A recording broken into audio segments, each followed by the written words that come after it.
Hi everyone, welcome back to my class. This is Romana Ali. I hope you all are doing well. In today's class, I'm going to start a new chapter, and the name of our chapter is Endocrine System and Chemical Coordination. Endocrine system is a system that is present in our body and that is responsible to secrete the different hormones. We have already discussed about the different glands that are there in our body in your lower classes, but let us just have a recall all that basic things that we need to know whenever we are talking about the system called endocrine system. So in the endocrine system you will be finding the presence of different glands. The different glands are present in our body and they are mainly of two types. One is exocrine glands and the other one is endocrine glands. So basically glands are divided into two main types, exocrine and endocrine glands. Exocrine glands can also be termed as duct glands and endocrine glands can also be called as ductless glands. Let us take some examples to learn about the duct gland and about the ductless gland in detail. So here we will take an example of our stomach. In the stomach, here at this region, some of the glands are present in your stomach like this. So when you enlarge the diagram of a gland, the gland which is present in our stomach, that is called as gastric gland. When you enlarge the structure of the gastric gland, it will be like this. It will be like a pouch. Okay. Now, whatever the secretions that are there in the stomach, it will be stored in the gland. So what are the different secretions that you can find in our stomach? It will be HCl, it will be pepsinogen. So all these different kinds of secretions can be secreted in the gastric gland, and whenever these secretions needs to be released out of the gland at that time, it is moving through a duct. The chemicals can be released through a duct.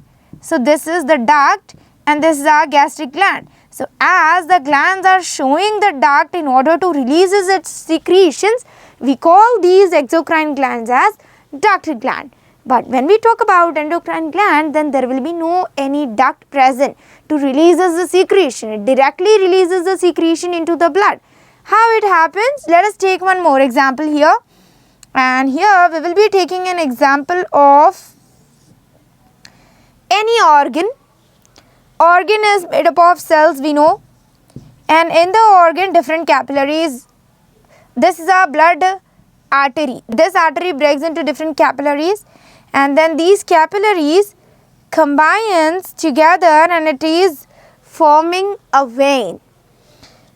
So the blood which is carried into the organs through the blood capillaries, it can be comes out of the blood capillaries as an interstitial fluid, right? So when it comes out of the blood capillaries, it will be there in the organ, and here the organs, they will releases carbon dioxide, as well as the organs can also releases the different hormones. So we'll take here a specific example of thyroid organ. So when you see the thyroid gland, it is responsible to release a hormone called thyroxine. So when a hormone is released by the thyroid gland, it will mixes up in the interstitial fluid, and when the interstitial fluid enters into the blood capillaries back, at that time along with some other substances like carbon dioxide and other materials, the hormones can also get into the blood capillaries. They can also move into the blood capillaries. Okay. So in this way, there will be no any duct present here to take the secretions into the blood. Directly the secretions, directly the hormones are entering into the blood capillaries. This is how the secretions can enter into the blood vessels without any duct. So this is the reason why we call the endocrine glands as ductless glands. So the secretions which are secreted by the duct gland, they includes saliva, mucus, enzymes. All these are the different secretions that requires a particular duct in order to move, in order to release it out. Okay, but endocrine glands shows you the secretions like testosterone, thyroid stimulating hormone,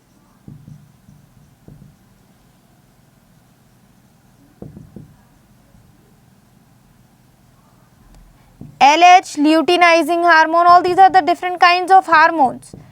So these type of hormones can be released without any duct.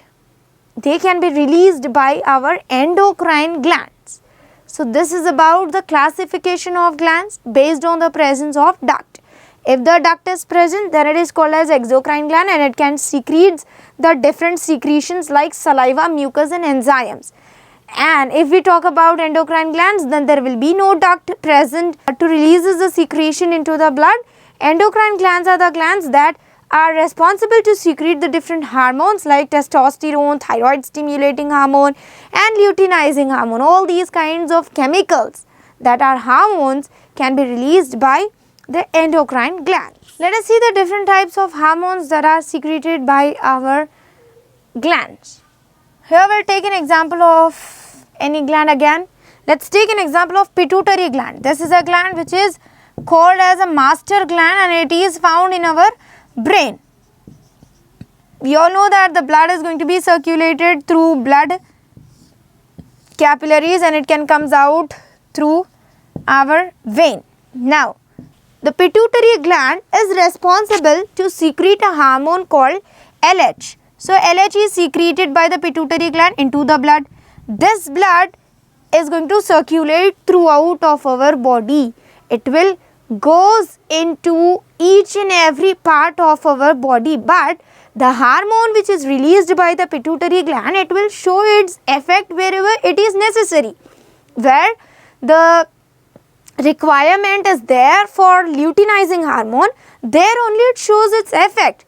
For example, the organs called testes. Testes are the male sex organs which are found in the human body, and these testes are made up of different cells. They are made up of some specialized cells also. We call these cells as Leydig cells.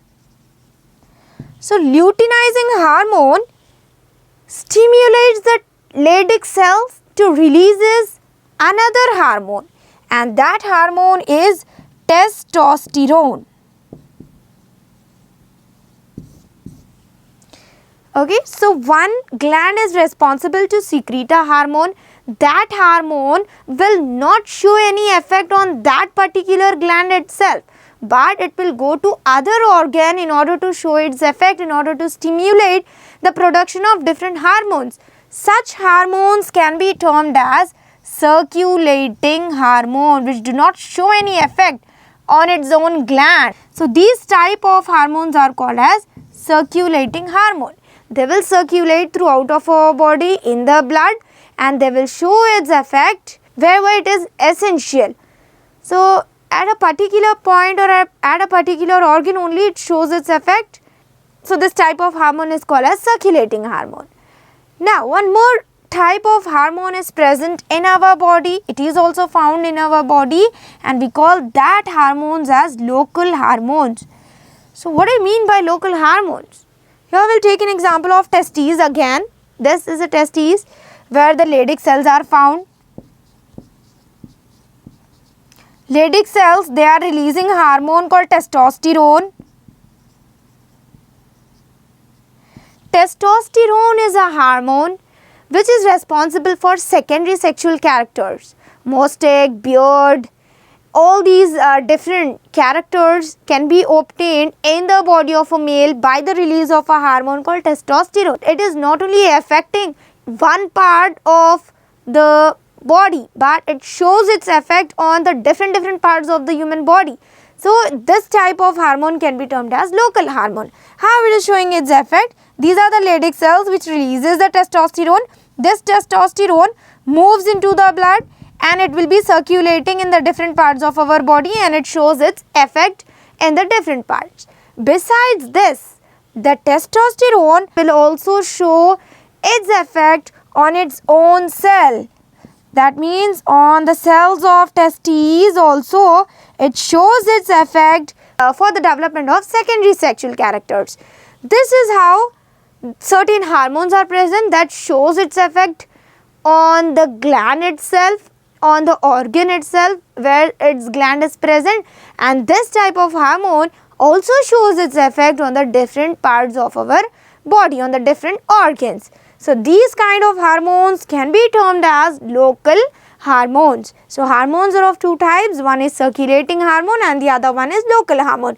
Circulating hormone are the hormones which are released by one gland and it shows the effect on some other part of our body.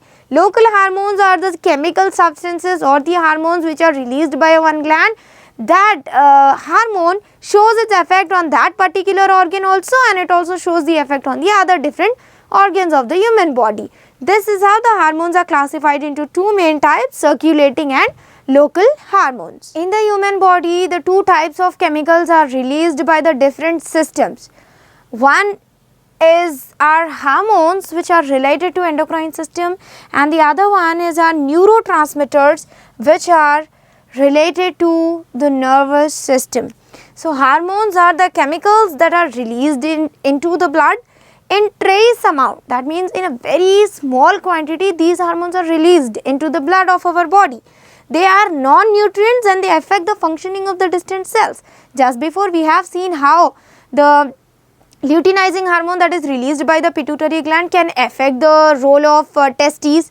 Likewise, the hormones are the chemicals which affect the functioning of distant cells, okay, and they show their effect only when they bind to the receptors that are found on the glands, on the different glands of our body.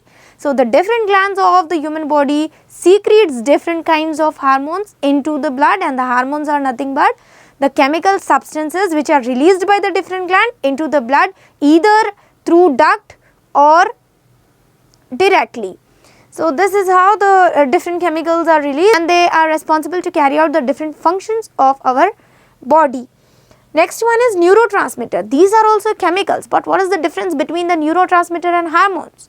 Hormones are the chemicals that are released by the glands, and neurotransmitters are the chemicals that are released from a neuron, and that too at synapse. So we know that synapse is the connection between the two nerve cells or the two neurons. So the chemicals that are released from one neuron, these are called as neurotransmitters. These neurotransmitters are the chemicals that takes the signal into another neuron. So this is how the neurotransmitters are related to nervous system, and these are the chemicals which are released from one neuron at synapse. So this is the difference between the hormones and neurotransmitter. Hormones are related to our endocrine system and neurotransmitters are related to our neural system, that is our nervous system. Let us see the different glands, endocrine glands that are present in the human body. We know that glands are the parts that are responsible to secrete the different hormones. If a part or an organ secretes a hormone or a chemical substance that is responsible to carry out the different changes in the human body, then that type of organ or a part can be termed as a gland. And here we are going to see the different glands, endocrine glands that are found in the human body. So when you see your brain, in the brain two main glands are found. One is pineal gland and the other one is pituitary gland. Pituitary gland is termed as master gland. Why it is called as master gland? That I will tell you in a minute.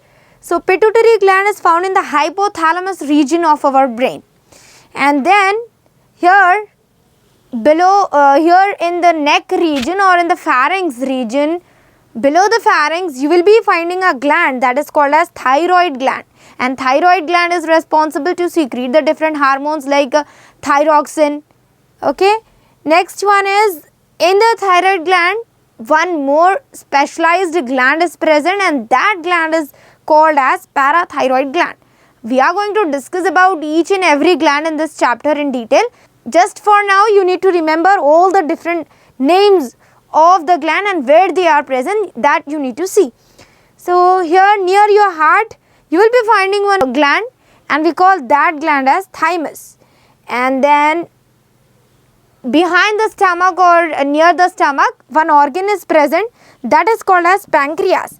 Pancreas is also considered as a gland because it is responsible to secrete a hormone called insulin. Insulin is an essential hormone for the human body in order to regulate the sugar levels.